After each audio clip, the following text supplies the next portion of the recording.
오늘은 마태복음 3장 13절에서 17절의 말씀으로 하나님의 일이 시작될 때라는 제목으로 말씀을 나누려고 합니다. 지난 우리는 몇 년간 코로나 팬데믹으로 인해서 위기와 도전을 직면했습니다.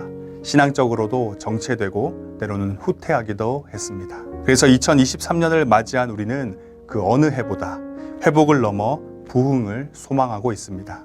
회복을 넘어 부흥을 소망한다는 것은 곧 하나님의 일하심을 소망한다는 겁니다. 그리고 하나님의 일하심에 대해서 우리가 기억해야 될 중요한 몇 가지 원리가 있습니다. 하나님께서는 세례 요한을 통해 예수님의 길을 예비했습니다.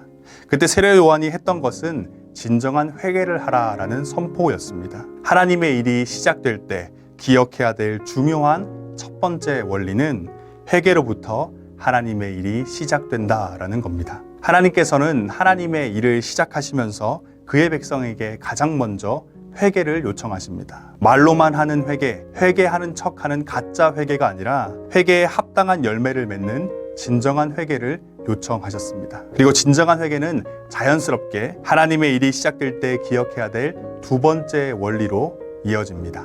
예수님의 길을 예비했던 세례 요한은 예수님에 대해서 이렇게 설명합니다. 나는 그의 신을 들기도 감당하지 못하겠다. 나는 굽혀 그의 신발끈 풀기도 감당하지 못하겠다. 세례 요한은 예수님을 자신의 주인으로, 왕으로, 통치자로 받아들였습니다.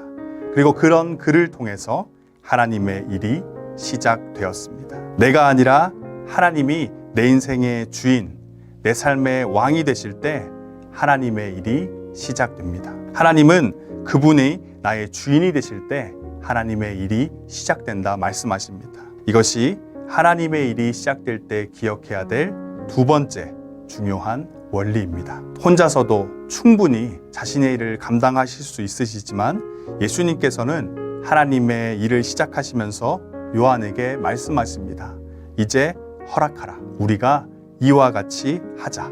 말씀하십니다. 자신의 일에 요한을 참여시키시길 원하셨던 겁니다. 그리고 요한은 하나님의 뜻에 순종하며 따랐고 그것을 통해 하나님의 일은 시작되었습니다. 하나님의 일은 우리와 함께 시작된다는 것. 주인이시고 왕이시며 통치자 되시는 하나님의 뜻에 순종하며 따를 때 우리는 하나님의 일에 참여하게 될 것이고 그것을 통해 하나님의 일이 시작될 것입니다. 이것이 하나님의 일이 시작될 때 기억해야 될 마지막 세 번째 중요한 원리입니다. 회복을 넘어 부흥을 소망하는 모든 성도 여러분, 나의 가정과 직장, 사업장, 그리고 우리 창운대 교회의 회복을 넘어 부흥을 간절히 소망하고 계신 모든 성도 여러분, 하나님의 일이 시작되려면 진정한 회개를 통해 시작됩니다. 하나님의 일은 그분이 나의 주인이 되실 때 시작됩니다. 하나님의 일은 우리와 함께 시작됩니다. 진정한 회개로 하나님을 주인 삼고 하나님의 뜻을 따라 살아감으로 하나님의 일하심을 경험하는 인생, 하나님의 일하심을 경험하는 우리 교회 되길 간절히 소망하고 축복합니다.